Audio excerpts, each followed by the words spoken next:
فأنا ناصح لإخواني بالصدع بالحق تبيض وجوههم. السكوت في مسألة الحزبية يضرها، فاصدع بما تؤمر وأعرض عن المشركين. سلامي على دماج ورجالها والشيخ يحيى ودار العلم يا سعد بانيها. بسم الله الرحمن الرحيم. قال الإمام النووي رحمه الله تعالى al-haditsus salasun ba'dal mi'ah wa alf 1130 wa anhu an Ibni Umar radhiyallahu anhuma qala Rasulullah sallallahu alaihi wasallam bersabda umirtu an uqatilan nas hatta yashhadu an la ilaha illallah wa anna muhammadar rasulullah. Aku diperintahkan untuk memerangi manusia sehinggalah mereka bersaksi bahwasanya tiada sesembahan yang benar kecuali Allah dan bahwasanya Muhammad adalah Rasulullah.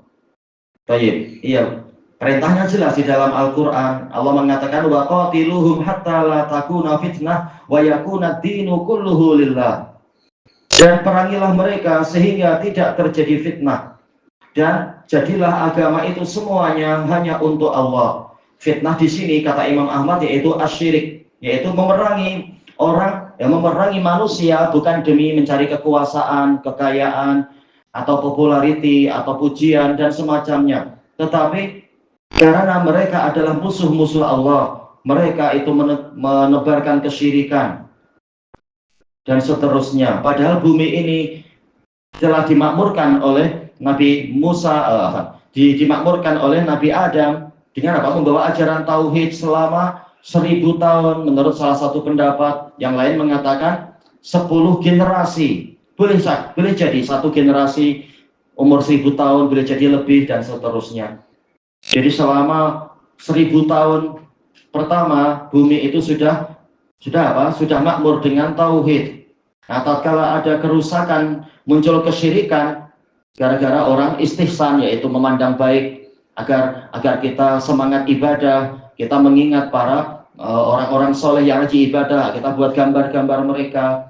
Lalu setelah itu malah dibuat patung, kemudian akhirnya ditawasuli, akhirnya betul-betul disembah, sehingga bumi jadi rusak dengan kesyirikan tadi. Maka didatangkanlah Nabi Nuh untuk memperbaiki lagi dan seterusnya. Jadi kaum musyrikin membuat kerusakan di bumi, sementara Allah Ta'ala mengatakan wala tufsidu fil ardi ba'da islahiha. Janganlah kalian membuat kerusakan di bumi setelah bumi itu diperbaiki. Dijelaskan oleh Imam Ibnu Jarir, Imam Al-Qurtubi dan Asy-Syaukani, maksudnya adalah diperbaiki dengan ajaran tauhid, dengan keimanan. Dirusaknya adalah dengan kesyirikan, kekufuran dan sebagainya. Jadi perintah Allah kepada nabinya adalah perangi manusia, yaitu orang-orang yang berbuat kesyirikan tadi, sehinggalah mereka bersaksi bahwasanya tiada sesembahan yang benar kecuali Allah dan bahwasanya Muhammad Rasulullah. Berarti sehinggalah tauhid itu tegak, sunnah Nabi juga tegak, keimanan tegak, ketaatan juga tegak. Baik. Makanya ayat tadi memang sesuai dengan hadis ini, yaitu hadis ini adalah penjelasan dari ayat tadi.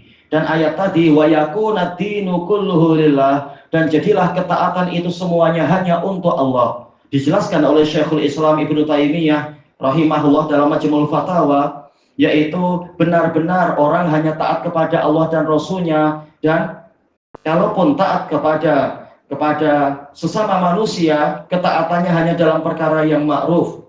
Karena kalau dia taat di dalam perkara yang menyelisihi dalil, berarti agama itu bukan hanya untuk Allah.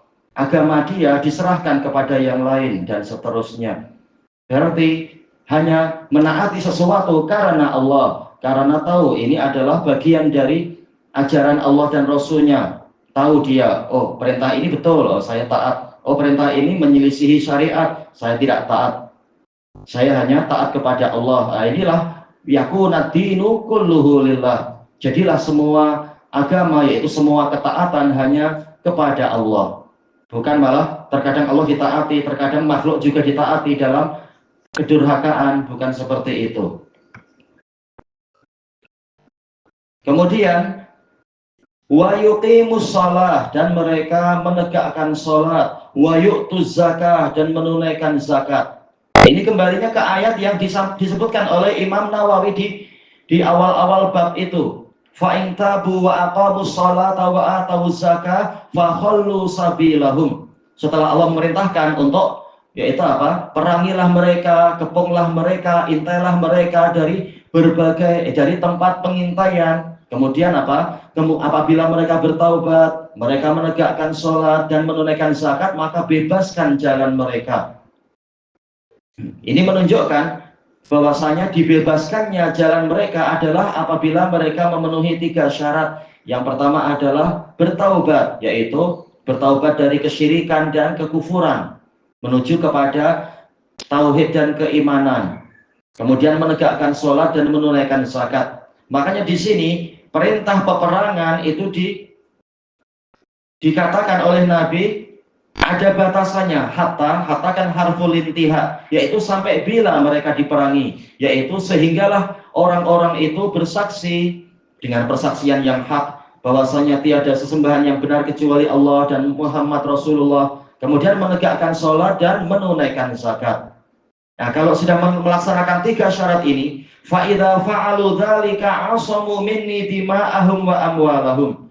Kemudian jika mereka telah melaksanakan yang demikian tadi, mereka telah melindungi dariku, yaitu dari hukum Islam, dima'ahum, darah-darah mereka, maka darah mereka harus dipelihara. Karena mereka sudah muslim, menegakkan sholat dan menunaikan zakat. Tak boleh darahnya tahu-tahu dikatakan darah kafir harbi, tak boleh. Dan menunaikan zakat. Dan apa itu? Wa amwalahum, harta mereka juga mereka lindungi. Tidak boleh hartanya dirampas dengan alasan ini faid dari orang kafir. Tidak seperti ucapan orang-orang Khawarij ketika mencuri harta muslimin atau merompak di beberapa supermarket beberapa tahun yang lalu itu mengatakan ini faid. Tak betul. Ini adalah kedai-kedai muslimin, bukan kedai orang kafir.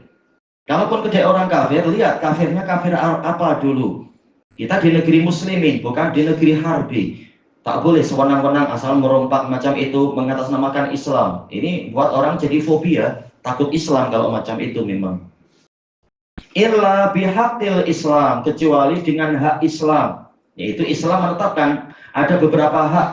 Ada darah yang masih mungkin tertumpah walaupun dia orang muslim yang menunaikan sholat dan membayar zakat. Yaitu apabila dia mungkin menumpahkan darah orang lain, atau dia berzina dalam keadaan dia muhsan, atau dia melakukan pengganasan atau perompakan, walaupun rajin sholat, walaupun membayar zakat. Karena ada juga istilah gitu ya, setelah merampok kemudian apa? Oh ini 1/40-nya kita zakatkan. Gimana zakat dari harta perompakan? Tak diterima sama sekali, itu bukan harta engkau. Yang diwajibkan padamu adalah mengembalikan harta itu 100% kepada masing-masing pemiliknya. Bukan malah untuk menyucikan harta ini kita zakatkan 1/40. Itu harta yang masih mungkin untuk disucikan. Sementara harta ini bukan milikmu, maka harus dikembalikan kepada pemiliknya masing-masing. Cuma intinya apa di sini? Yaitu orang yang seperti ini boleh darahnya ditumpahkan, yaitu para perompak, dengan dalil yang ma'ruf.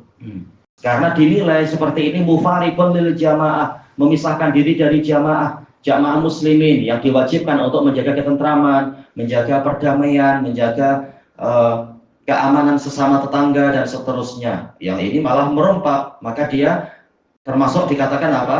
Memisahkan diri dari jamaah muslimin. Maka darahnya bisa ditumpahkan, bahkan tangan dipotong, kaki dipotong secara bersilangan, tergantung lihat kadar kesalahannya. Ini diantara hak Islam. Demikian pula adanya perintah zakat, walaupun orangnya sudah menunaikan zakat, sudah ya, itu zakat. Kemudian apalagi berarti, yaitu ada hak harta yang lainnya terkait dengan nafkah kepada keluarga, atau perkara-perkara yang memang sangat diperlukan tatkala pemerintah mengumumkan ini saudara-saudara kita terkena bencana, hendaknya saling bersedekah, seperti perintah Nabi ketika datang rombongan mudor yang sangat miskin. Nabi memerintahkan para sahabat untuk bersedekah. Jadi masih ada hak di situ, hak para fuqara. Wa hisabuhum 'ala Allah, dan perhitungan amalan mereka diserahkan pada Allah. Tidak boleh kita menggali isi hati, oh orang ini hatinya begini, orang itu hatinya begitu. Kita tidak tahu isi hati. Kita diperintahkan menghukumi secara zahirnya. Baik. Muttafaqun alaih. Inti pembahasannya terkait dengan perintah untuk memelihara sholat. Kita masuk ke hadis berikutnya. Al-hadisul hadi wassalasun ba'dal mi'ah wa alf, 1131. Wa an Mu'ad radhiyallahu an, Mu'ad bin Jabal radhiyallahu anhu qala, ba'atsani Rasulullah sallallahu alaihi wasallam ila Yaman. Rasulullah sallallahu alaihi wasallam mengutuskan saya ke Yaman. Faqal, seraya mengatakan, innaka ta'ti qauman min ahlil kitab. Sesungguhnya engkau akan mendatangi suatu kaum dari ahli kitab. Fad'uhum ila syahadati alla ilaha illallah wa anni rasulullah. Maka ajaklah mereka menuju kepada persaksian la ilaha illallah Muhammadur Rasulullah.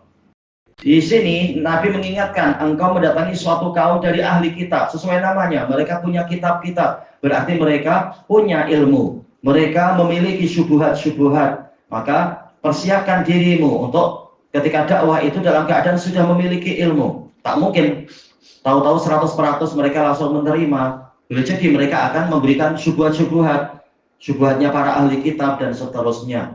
Maka harus belajar dulu dan sebagainya sebelum mendakwahi orang yang keadaannya begini dan begitu.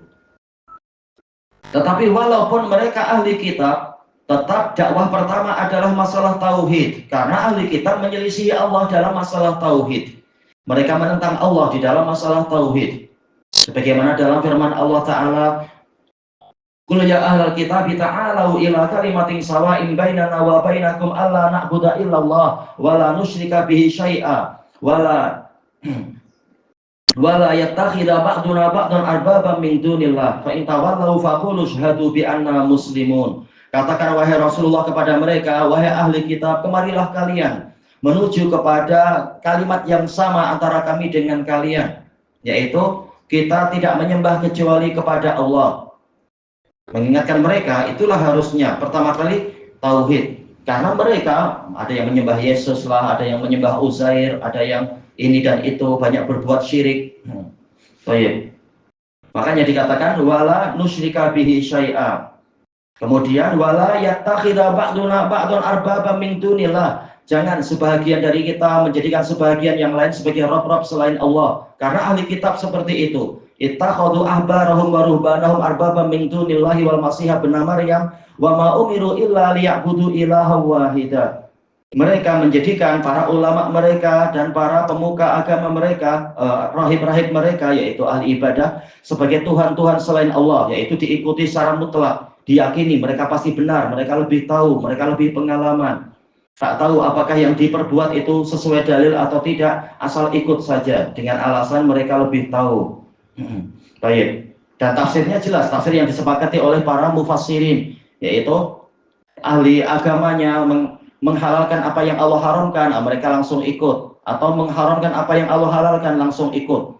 Seperti ucapan sebagian ustadz zaman sekarang mengatakan kalau Nabi bilang ke kiri tapi ustadz bilang ke kanan, kalian harus ikut ke kanan karena ustadz lebih tahu tentang Nabi. Ini kesombongan dan mengajak menentang Nabi. Jelas-jelas Nabi mengatakan ke kiri, kenapa ustadz berani mengatakan ke kanan? Ini melampau sangat, minta dirinya sebagai Tuhan, dijadikan sebagai Tuhan, terang-terangan menentang Nabi. Sampai sebagian ustadz, lebih jelas apa Ustadz Sufi Asy'ari mengatakan, kalaupun ada dalil hadis terang-terangan Nabi melarang maulid Nabi, tetap kami akan melakukan maulid. Oh, ini gila sangat. Betul-betul musyaqqah, betul-betul menentang Nabi seperti ini. Dengan alasan apa? Bukti cinta kami. Gimana bukti cinta adalah menentang Nabi? Na'udzubillah. Menunjukkan mereka hanya mencintai individu, bukan mencintai Nabi sebagai pembawa syariat untuk ditaati. Sekitar apa? Mengkultuskan individu yang diberkahi demi cari berkah. Intinya mengkultuskan benda lagi. Makanya mereka tidak sibuk mencari sunnah Nabi untuk ditaati, tapi sekitar mencari capal-capalnya untuk mendapatkan keberkahan. Nabi melarang atau tidak melarang, mereka tak peduli. Nabi mensyariatkan apa, mereka tak peduli. Yang mereka inginkan adalah cari berkah dari zatnya. Maka yang terbentuk adalah penyembahan pada patung lagi nanti ujung-ujungnya. Toyib, ini menjadikan sebagian makhluk sebagai Tuhan-Tuhan selain Allah Ta'ala. Dan itu perintah Allah kepada Nabi untuk berkata demikian kepada ahli kitab, menunjukkan ahli kitab memang banyak mengalami pelanggaran dalam masalah itu selama entah berapa ratus tahun. Dan itulah yang terbukti di dalil-dalil dan di kenyataannya. Makanya dakwah pertama kali yang dilakukan oleh Mu'adz bin Jabal adalah kalian harus bersyahadat. Tidak seperti dakwahnya Ikhwanul Muslimin di Sudan ataupun yang di Mesir. Kita mengadakan agama Ibrahimi katanya, persatuan agama samawi. Atau seperti yang dilakukan di mana tuh, di Emirat atau mana itu, dibuat gedung khusus, mana? Emirat kan? Emirat. Iya, gedung Ibrahimi katanya, yaitu kita disatukan oleh Ibrahim, yaitu nenek moyang kita sama. Karena ajarannya adalah dari Ibrahim. Kita katakan Ibrahim tidak mengajarkan macam itu. Bahkan Allah yang menyucikan Nabi Ibrahim dari yang seperti itu. Allah mengatakan, "Maka Ibrahimu Yahudiyya wala Nasraniyya, walakin kana hanifan muslima wa ma kana minal musyrikin." Ibrahim bukan Yahudi, bukan Nasrani, tetapi beliau adalah hanif muslim. Dan beliau bukan termasuk dari kaum musyrikin. Tetapi ini adalah tipu daya Ikhwanul Muslimin, menghidupkan lagi pemikiran-pemikiran yang dahulunya telah ditentang dan dihapus oleh Allah Ta'ala di dalam Al-Quran. Maka yang di Sudan memang dibuat itu dalam satu desa, memang digalakkan tatkala pemerintahannya didominasi oleh Hasan At-Turabi, tokoh Ikhwanul Muslimin yang sangat busuk itu, memang membuat adanya apa, dalam satu desa harus ada 3 tempat peribadatan, ada masjid, ada gereja, dan ada apa itu, tokoh Yahudi. Padahal Sudan mayoritasnya adalah muslimin waktu itu, tapi ya demi menarik hati orang-orang Yahudi dan Nasrani, mereka sampai berbuat seperti itu. Dan dicetak satu kitab tebal, isinya ada Islam, ada Quran, ada Taurat, ada Injil.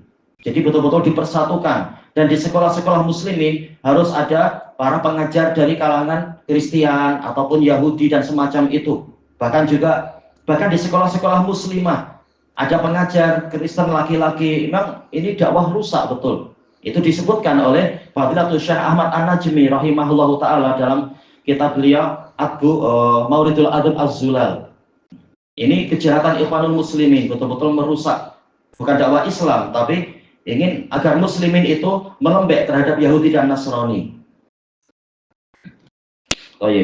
Padahal justru dakwah adalah mengajak mereka bersyahadat, bukan malah kita melemah di hadapan mereka. Oh, agama kalian juga kami akui, sama-sama agama langit, agama Ibrahimi. Ibrahim telah dipisahkan oleh Allah dari Yahudi dan Nasrani. Dalam riwayat yang lain, ila ayyuwahidullah, fad'uhum ila ayyuwahidullah, riwayat Muslim. Ajaklah mereka agar mentauhidkan Allah, karena selama ini mereka banyak berbuat kesyirikan, Yahudi dan Nasrani itu.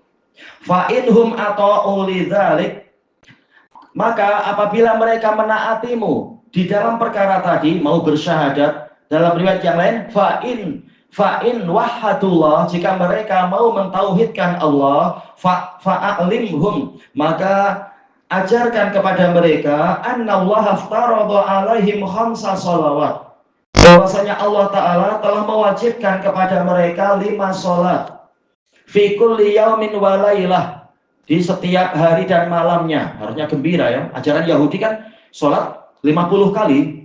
Nah ini harusnya gembira. Oh, Islam ringan, cuma 5 kali saja. Agama yang terbaik, yang paling sempurna mengajarkan sholat cukup 5 saja. Tapi nilainya masing-masing sholat adalah 10. Sehingga mampu untuk mengejar ketertinggalan angka yang ada.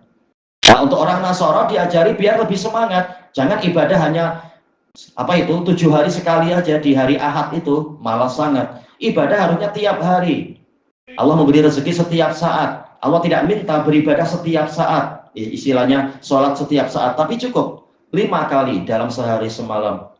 Nah, diisi dengan zikir yang banyak di waktu-waktu yang lain dan seterusnya.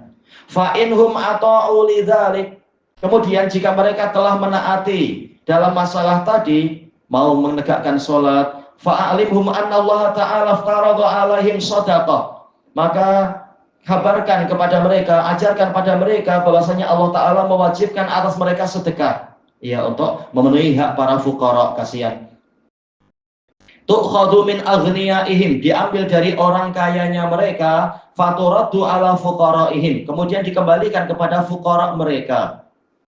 Baik, bukan untuk memperkaya pemerintah pusat, jangan kalian takut harta kalian diambil dibawa ke Madinah, jangan takut, tapi akan dikembalikan ke fuqara-fuqara yang ada di situ. Kalau yang di situ sudah tercukupi, baru dibawa ke tempat yang lain, karena semuanya adalah muslimin juga. Yang fakir-fakir yang lain juga berhak mendapatkan itu. Ini terjadi khilaf memang di kalangan ulama, fuqaraihim ini kembali kemana? Jumhur mengatakan ya fuqara yang kembali ke kalimat aghniyaihim, yaitu yang ada di situ. Jadi orang fakir yang di situ yang diberi zakat.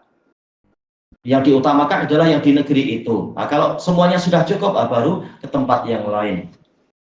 Yang fakir muslimin yang lain, kembali ke muslimin secara umum. Kalau muslimin yang di situ juga sudah mendapatkan. Fa'inhum ata'u lidzalik, kemudian jika mereka juga menaati untuk itu, mau menunaikan zakat, fa'iyyaka wa karaima amwalihim, maka hindarkan dirimu dan hindarilah harta mereka yang mahal-mahal, yaitu fa'iyyaka wa amwalihim wa iyyaka wa amwalahum al-karimah. Baik, jauhkan dirimu dan jauhilah harta yang mahal-mahal mereka. Iya, kita bukan bermaksud merompak, tetapi sekedar mengambil zakat, bukan mengambil yang paling mahal, bukan mengambil yang paling buruk, tapi yang pertengahan untuk disedekahkan ke fuqara yang lain.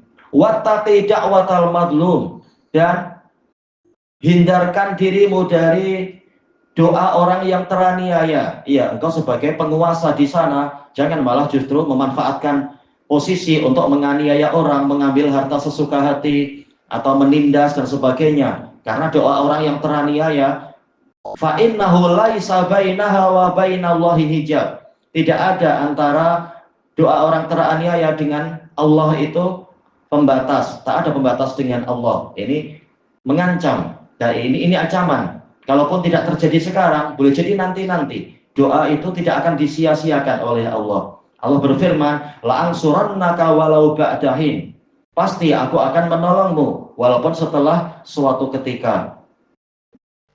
Sebagaimana di dalam hadis yang sahih itu diriwayatkan oleh Abu Dawud, oleh Asy-Syafi'i dan lain-lain terkait dengan doa orang yang teraniaya.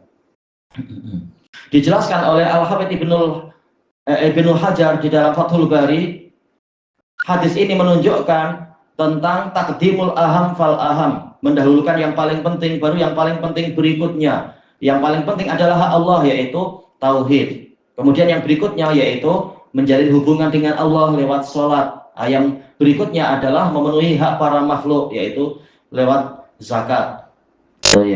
Ilahuna wallahu a'lam.